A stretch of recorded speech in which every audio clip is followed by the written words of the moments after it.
नमस्कार शेतकरी मित्रांनो, मी आदिश निर्मले शेती आणि सरकारी योजना युट्यूब चॅनलमध्ये आपलं स्वागत आहे। आज आपण बोलणार आहोत शेतकऱ्यांच्या सर्वात महत्त्वाच्या विषयाबद्दल, पीएम किसान नमो शेतकरी सन्मान निधी योजनेचा पुढील हप्ता कधी येईल। या प्रश्नावर सध्या सोशल मीडियावर आणि अनेक प्लॅटफॉर्मवर अफवांचं वादळ सुरू आहे। कोणीतरी सांगतोय उद्या येणार हप्ता, कोणी सांगतोय परवा खात्यात जमा होणार, पण खरी माहिती काय आहे हे जाणून घेणं सर्व शेतकऱ्यांसाठी अत्यंत महत्त्वाचं आहे। चला तर मग सुरुवात करूया सविस्तर माहितीने। सरकारकडून दरवर्षी 3 वेळा पीएम किसान योजनेचा हप्ता वितरित केला जातो, जानेवारी, एप्रिल आणि जून जुलै या कालावधीत। सध्या एप्रिल ते जून 2025 या हप्त्याची वाट पाहिली जात आहे। शेतकरी खरीप हंगाम सुरू करत असतात, त्यामुळे या काळात पैशाची निकड अधिक असते। सध्या अनेक फेक बातम्या पसरवल्या जात आहेत। उद्या हप्ता येतोय, सरकार मोठी घोषणा करणार, अशा अफवांवर फारसा आधार नसतो। सरकारकडून अद्याप कोणतीही अधिकृत तारीख जाहीर करण्यात आलेली नाही। सरकारने स्पष्ट केले आहे की 31 मे 2025 पर्यंत ग्रीस्टॅक पोर्टलवर नोंदणी करणे आवश्यक आहे। जे शेतकरी अपात्र ठरले होते त्यांनी जर 31 जुलै 2025 पर्यंत सर्व कागदपत्रासह नोंदणी केली तर त्यांना पुढील हप्त्यासाठी पात्र ठरवले जाईल। मित्रांनो, या नोंदणी मोहिमेमुळे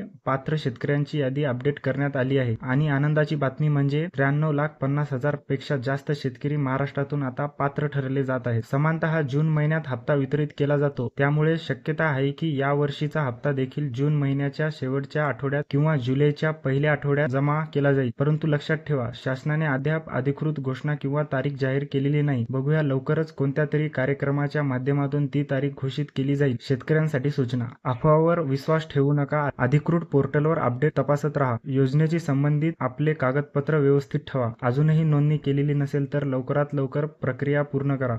मित्रांनो, हप्त्याची तारीख निश्चित होताच ती माहिती सर्वप्रथम मी तुमच्यापर्यंत पोहोचणार आहे, म्हणून आपल्या व्हिडिओला लाईक करा, चॅनलला सबस्क्राईब करा। भेटूया अशाच महत्त्वाच्या अपडेट्ससह। तोपर्यंत नमस्कार आणि जय शिवराय।